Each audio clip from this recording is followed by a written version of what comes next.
Well, hello there, LinkedIn Land and YouTube Live. This is Cindy Liu with CHRO Partners, and I'm joined today with Lisseth Zouhbi. And Lisseth is the CHRO of CCRC. She'll tell you a little bit more about her organization in a minute. And she's also a co-author of Latinas Rising Up in Human Resources. So, first of all, Lisseth, congratulations on being an author. Thank you.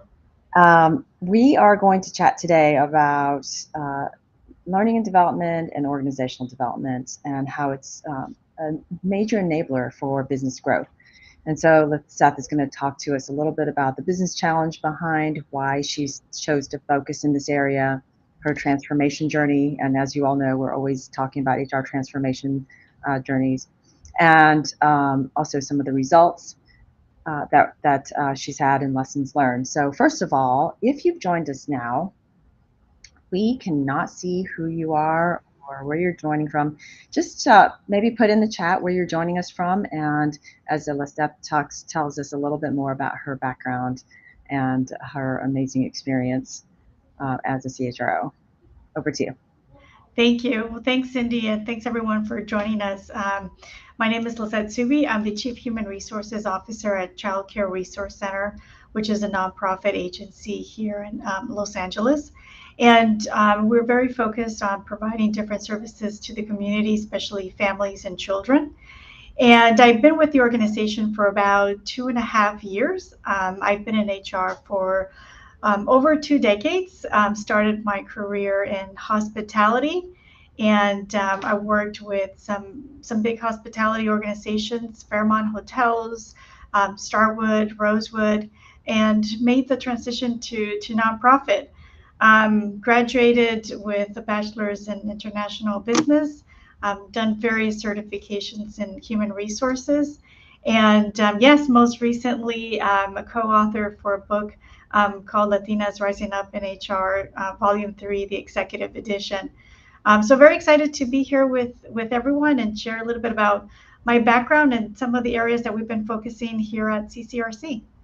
Awesome. Welcome, Steph. And for those of you who stay till the end, about half an hour, we're going to be asking you guys to pop your name into a drawing, and we're going to give away a couple of Lisseth's new books. And so even if it's not something that directly impacts you, maybe there's an employee or somebody you'd like to give that to. So welcome. Somebody early on said hello, and I don't know what I did, but I clicked on something and their name disappeared, so I apologize for that. But welcome, Kristen from the Twin Cities, and Denise from Richardson, Texas. Janelle, hello from Frisco, Texas. So thanks for joining, and please say hello to Lisseth. All right, so Lisseth, tell us about the business challenge behind why you chose to focus in L&D and OD. When I joined the organization, we were about 900 employees. And one of the very first objectives that the CEO wanted me to focus on was the relaunch of an L&D department along with organizational development. And there were a couple of key reasons for that. One was because of the projected growth. We were projecting to double within 5 years. And the second, there was a big focus and need in terms of leadership development. And with that growth, we needed to reformalize our structure, some of our processes, and that's where the OD piece came into it.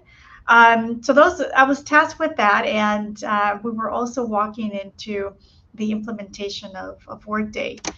So with the growth, change in structure, the growth projections, and looking at redefining some of our processes, this became the focus for us as I onboarded and looked at some of those priorities.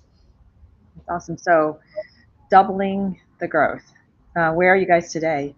You said when you started it was 900. Yes, and we're currently sitting at 1,300, Okay. and we'll probably end between 1,500, 1,600, probably easily by 2027, Okay. 2027, 28. Um, yes. So if you're standing up Workday while you're trying to put all this together, sort of like flying the plane while you're building it, I'm sure. Um, So tell us a little bit about that journey, and what did it look like beforehand? Um, and then fast forward, what does it look like today? And then we'll go into more details on how you got there. Yes. And thank you for the analogy. It's interesting because the CEO says the same thing. He talked about building the plane while driving it, and now it's more like building the shuttle, just because of the growth. Um, with that growth, we had to take a step back and look at how we were going to prioritize both the technology piece of implementing Workday to enhance the employee experience. The other thing is the training was also very focused on the compliance, which is great. But in order for us to grow, we also needed to focus on the leadership development piece. And that's where the focus of the L&D programs in looking at the training methods that we used and trying to make it more cohesive, instead of looking at this from silos and each of the divisions doing something differently.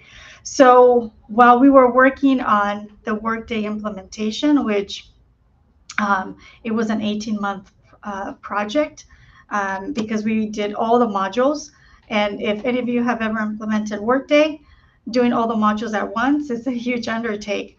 And at the same time, building some of these short-term strategies into longer-term achievements, particularly from a development piece.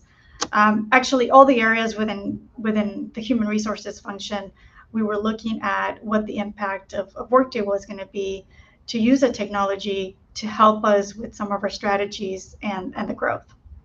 Yeah. So it sounded like you didn't have much of any centers of excellence in HR when you got there, and you had to put this function together. What did it, from a team perspective, what did that look like? Is that where you started, was putting a team together? There was already a team already built, and the core of it was already built. It was more on focusing what did we need to do to be able to support the growth and sustain the growth, right? So it's taking phase A to phase B, and even the size of my team when I started was about 25 employees. Now the current headcount is about 50. And that's really driven because of the growth, the complexity of our organization. With new programs, we're also going into new areas that we haven't before. And so, really, it was taking what was already established, and determining what we needed to do, put those strategies into place to be able to support that growth. Yeah, that's awesome. I want to just say hello to a couple more folks. Shay, welcome from Frisco. It looks like Alana's from Dallas, Texas. Good to see you. Peyton, thanks for joining from Dallas. Lots of Dallas folks here today. Denise wants to say hello and thank you for speaking. And Eric, welcome from Florida. Hope you're safe. Okay, so Lisseth, I know that most of the folks who are on this call today probably they understand the value of L&D and OD, right? But if it's not set up properly and it's not working well, or an organization is not invested in it in the right ways, what does that look like? What are the consequences if it's not set up properly? It would be a lack of synergies, right? And that was one of the things that we were noticing, is that the teams were working, or the divisions were working in silos. And that was one of the goals, was to standardize the approach of L&D so it's more consistent, also with a branded approach. So that was one piece of it. The second was a bigger focus on the leadership development. One of the areas that we also noticed that we had gaps was, if we were going to grow, we needed to put some leadership development programs to be able to help provide those tools and resources to our leaders to prepare them for the growth, or even the next role within the organization as we continue to grow and evolve. So those were two of the key things. Then also the technology piece.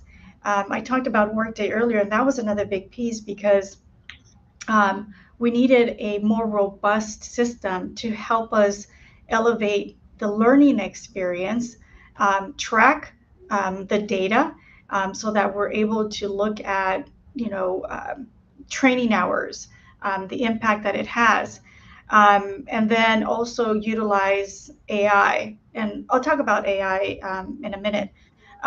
So looking at those key components was important, and how we were going to use them together to drive those outcomes of seeing those results in the performance of the leaders, which ultimately will then drive the results of executing the programs to help the growth with the agency. It's great to see, because so often, first of all, like in the nonprofit space, people are like, we don't have any money, we're a nonprofit, we can't make these investments. But clearly these investments have paid off as far as the organizational growth, right? Like it's showing that when you invest in people, it really does pay off. And so it warms my heart to see that you guys are acting, like you're trying to compete, right? Like a for-profit business for the talent. You're trying to provide that same kind of experience that they would have in a, say a public company. But let me ask you, before we go into AI, I want to talk about what are some of the best practices you're hearing.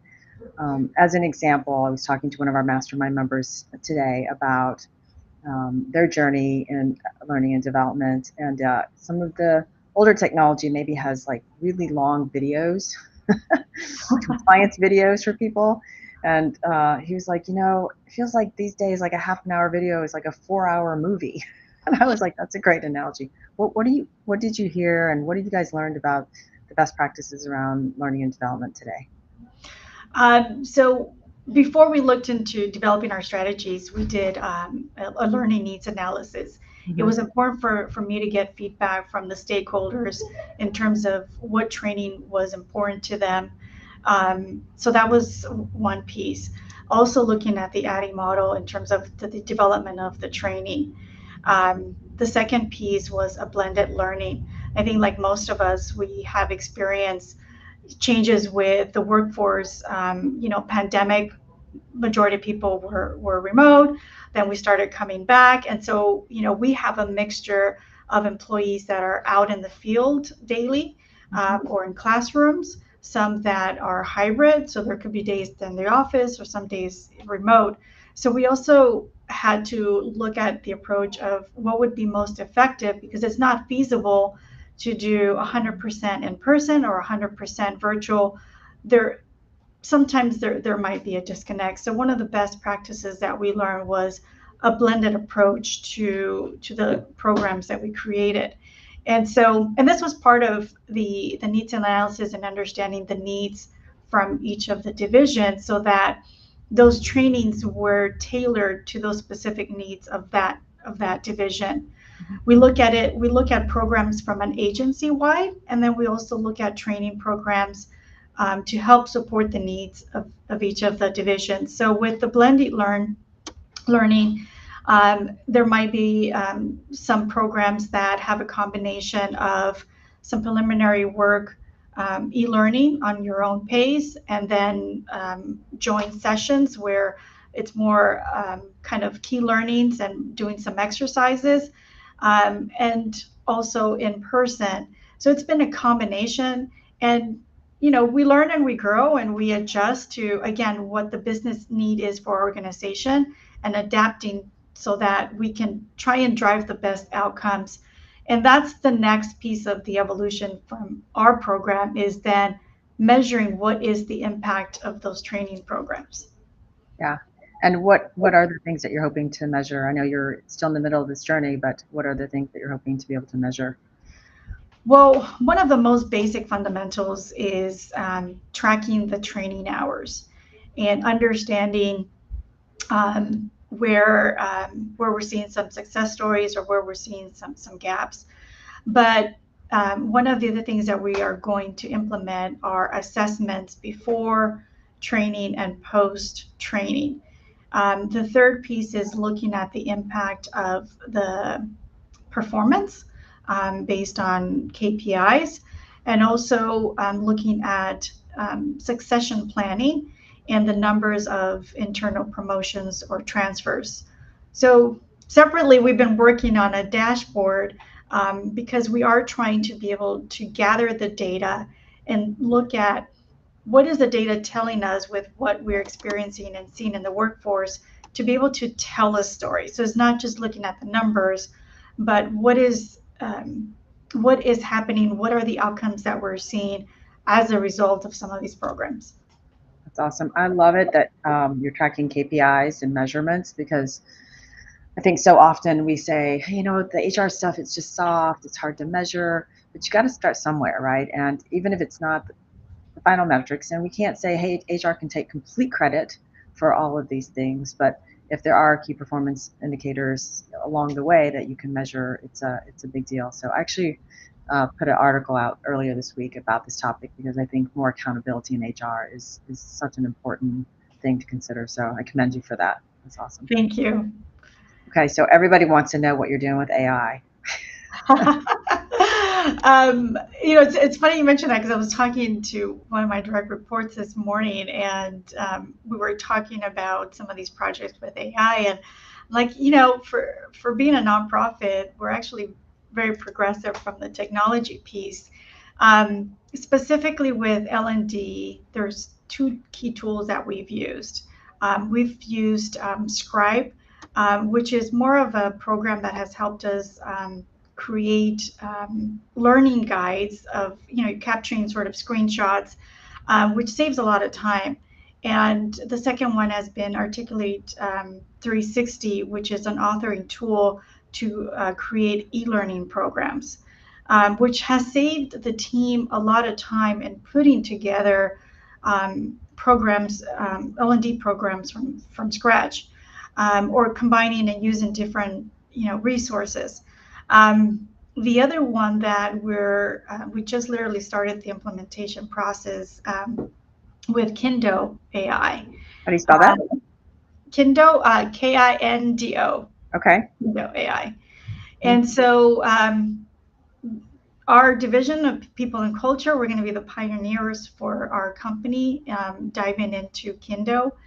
And the intent is to use the AI tools to help us create some frameworks and some tools that will help us save some time on administrative tasks, to be able to really devote more of our time and more value added investments within the team and the people, right? And this goes back to the business partnership with the rest of the team. So I'll be excited to see once we have Kindo up and going next year. And then even within Workday, there's some AI features that we haven't turned on yet, but that is the next phase, hopefully next year.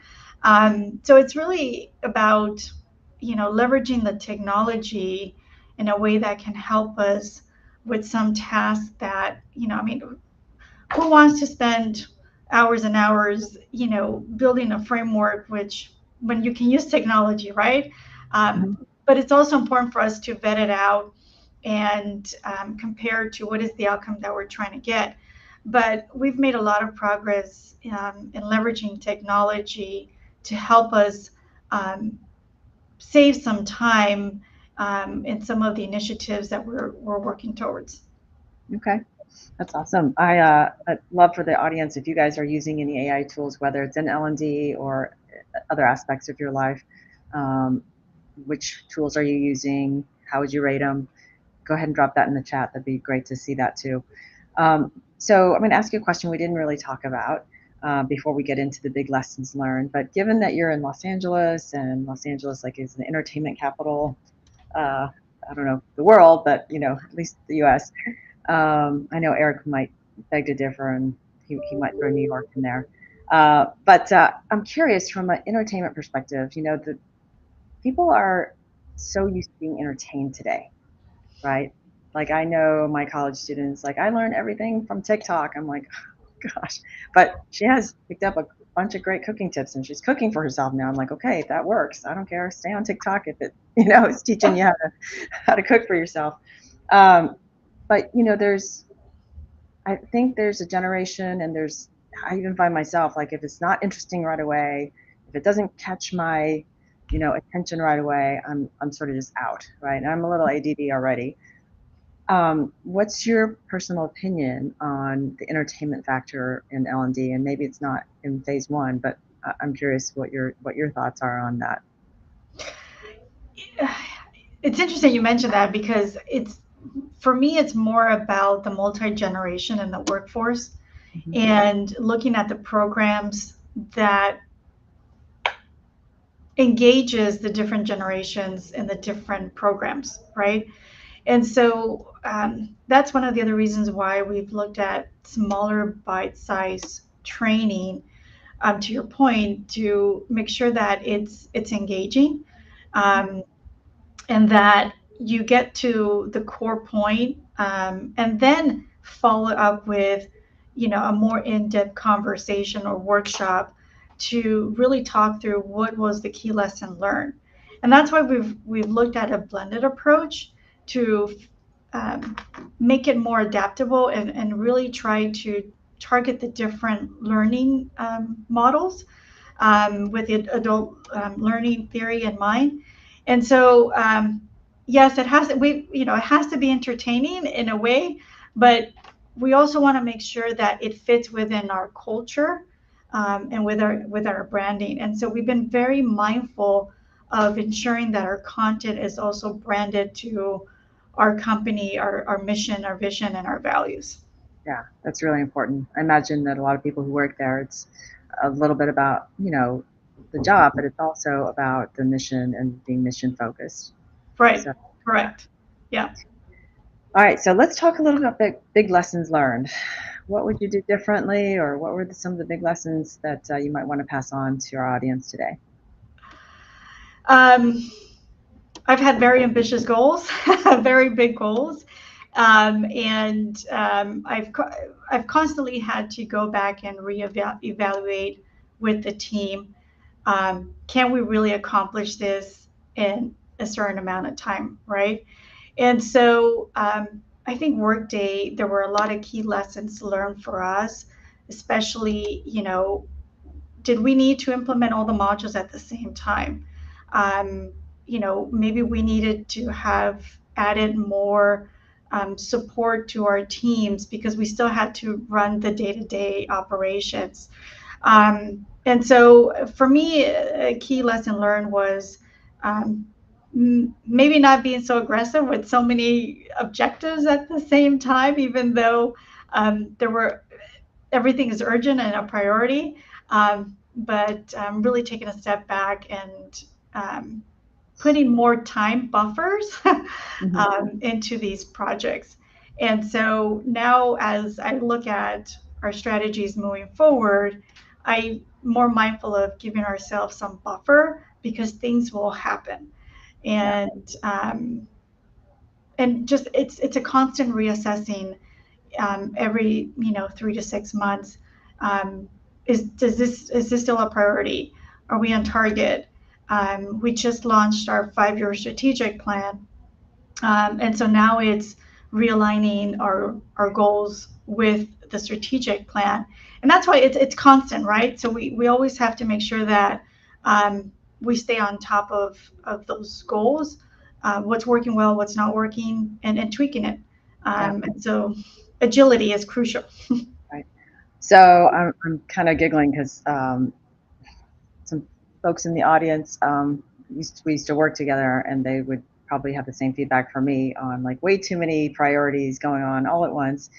But probably in a year from now, you'll be so happy that you just pulled the band-aid all off and you just did it all. I mean, it's sort of like those parents who have, like my mother-in-law. She had 6 kids in 10 years. And while she was in it, I'm sure she cried almost every day. But think of later, right? Like how glad you are you just got it all done with. And so I commend you for that, because there are situations where the CEOs are not as supportive, and it takes 2, 3 years sometimes to even get to the strategic priorities in HR. Like, it's like the first year, all you're doing is trying to figure out how many employees you have, trying to get a system of record, right? Right. It's really challenging, and they're trying to rebrand HR. They're really pushing the C-suite to let them do some of these, high value priorities in the talent world to bring growth for the business. And so Yes. it may feel like it's a little crazy right now, but I sort of am envious that you got to just do it all at once. Well, he's been a big supporter of our initiatives, and he also is a great visionary, and he has this vision of where we're going and what we need to do to get there. So, that has been a big piece of what we've been able to execute. Okay, awesome. All right, Lisseth, I want you to tell us a little bit about the book that you co-authored, Latinas Rising Up in Human Resources. And for those of you who are interested in getting in the drawing, I'm going to do a drawing and send 2 people books. So if you will direct message me in LinkedIn and drop an email or something, or some way for me to get in touch with you so that I can get an address and send you the book. So tell us a little bit about the book, Lisseth, and then we'll do a drawing, say this Friday. So if people aren't live, they can still put their name in the hat for a drawing for a couple of books. Yeah. Yeah, tell us about this awesome book. Thank you. Well, the founder of Latinas Rising Up in HR, Priscilla Gauso, she has created a series. And this is volume 3, the executive edition. And it's a combination of several Latinas in human resources across the US. And we all get to share a little bit about our background, how our background has influenced who we are, how we got into human resources, and sharing some best practices or advice with the intent of hopefully being a resource to other Latinas or those just, getting into human resources. So it's a very exciting project, specifically around my chapter. I focus on perseverance and authenticity, which is something that I think my entire life has been a focus for me. Staying true to who I am, my background, and perseverance. All of us experience different challenges and setbacks, but for me, it's how I've learned, grown from it, to get to where I'm at. And after 2 decades in human resources, now I really want to be able to be a resource for others, and focus on their development. I've always been very passionate about developing my team. And so finding ways that hopefully I can have a positive impact to others, and sharing a little bit of what I've learned to help them, has been really special for me. Oh, that's awesome. That's awesome. And if you want to buy your own copy, you can go to Amazon and just type in uh, Latinas Rising Up in Human Resources, and you should be able to find it there as well. But if not, feel free to drop me a private message, and I'll put your name in the drawing. I'll probably do it the old-fashioned way and just put your name on pieces of paper and then do a drawing, and then we'll get those sent out. So. In any case, everyone, thank you so much for joining. Alma, thanks for joining from Los Angeles. And for all of you who enjoyed this event with Lisseth, please send her a thank you in the chat. And we'll see you probably in a couple of weeks. We'll be back on for our next LinkedIn Live. Thank you, Cindy, and thank you everyone for joining us.